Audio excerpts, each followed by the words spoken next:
2018an Euskal Elkargoak Euskara lurralde hizkuntza gisa ofizialki onartu zuen.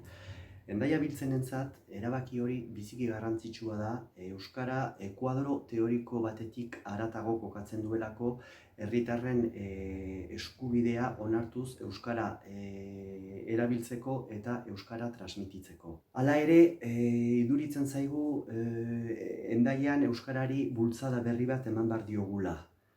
Hendaia biltzenek bi arlo nagusiren inguruan arituko da lanean.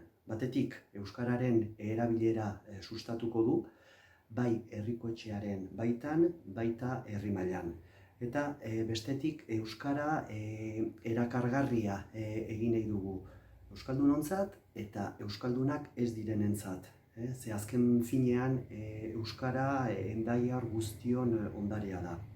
Halaber, bi tresna nagusi izanen ditugu eskuetan gure langintzan.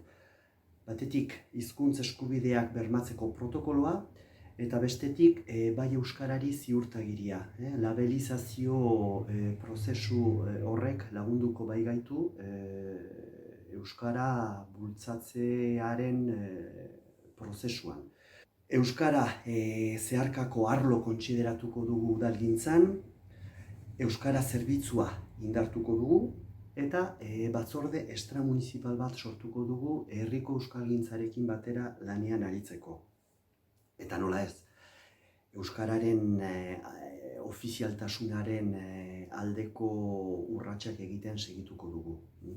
Beraz, gure proposamen hauekin bat egiten baldin baduzu, Euskara indartu nahi baldin baduzu Hendaian, bozka Hendaia biltzen.